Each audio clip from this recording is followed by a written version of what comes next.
Hi friends, మీరు గనక తక్కువ బడ్జెట్లో వైజాగ్ దగ్గరలో ఒక మంచి ప్లాట్ తీసుకోవాలి లేదా మంచి హౌస్ తీసుకోవాలి అనుకుంటే సరైన డెస్టినేషన్ ఇదేనండి. అచ్యుతాపురంలోని శ్రీపురం గార్డెన్స్లో ఉన్నాము.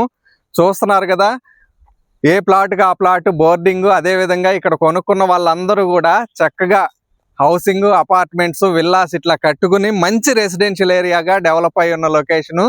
అదేవిధంగా ఉండే కొద్దీ గ్రో అవుతున్న లొకేషన్ అండి. ఎందువల్లంటే మనకి సెజ్ కావచ్చు, నావీ బేస్ కావచ్చు, అలాగే Google data centre, NTPC, green energy ఇలాంటి ప్రాజెక్టులన్నీ ఇక్కడే రాబోతున్నాయి కాబట్టి చాలా చక్కటి కనెక్టివిటీ ఉండి గ్రోత్ ఉన్న లొకేషన్.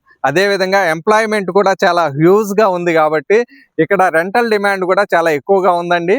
ఇలాంటి ప్రాజెక్ట్లో ఇప్పుడు తాకపోతే తర్వాత ఎప్పుడు కూడా తీసుకోలేము. ఎందువల్లంటే ఇప్పుడు అయితే మనకి సెక్టార్ 1లో గజం 20,000కి అందుబాటులో ఉంది. అదేవిధంగా సెక్టార్ 3లో 18,000కి అందుబాటులో ఉంది. అయితే సెక్టార్ 1లో కొన్ని ప్లాట్స్ మాత్రమే అందుబాటులో ఉన్నాయండి అక్కడక్కడ.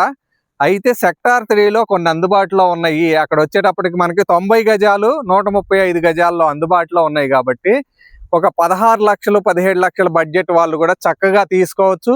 వీటన్నిటికీ కూడా ఎస్బీఐ బ్యాంక్ నుంచి లోన్ వస్తుంది. కూడా అప్రూవల్ ఉన్న ప్రాజెక్టు. డెవలప్మెంట్స్ కూడా చూస్తున్నారు కదా, చాలా చక్కగా బోర్డ్స్ అన్నీ కూడా రెడీ చేస్తున్నారు. త్వరలోనే వీటికి ఏ ప్లాటు అనేది నంబరింగ్ కూడా వచ్చేస్తుంది. ఇలాంటి ప్రాజెక్ట్లో ఇప్పుడు కనుక ఇన్వెస్ట్మెంట్ చేసుకోలేకపోతే తర్వాత రేట్లు పెరిగిన తర్వాత బాధపడాల్సి వస్తుంది. కాబట్టి ఎవరైనా సరే ఇన్వెస్ట్మెంట్ చేయాలనుకున్న వాళ్ళకి ఇది చాలా మంచి అవకాశం, చాలా మంచి లొకేషన్. అదేవిధంగా చాలా చక్కటి బడ్జెట్లో ఉన్న ప్రాజెక్టు కాబట్టి మీకు మరిన్ని వివరాలు కావాలి అనుకుంటే ఈ నంబర్లను సంప్రదించండి. ధన్యవాదాలు.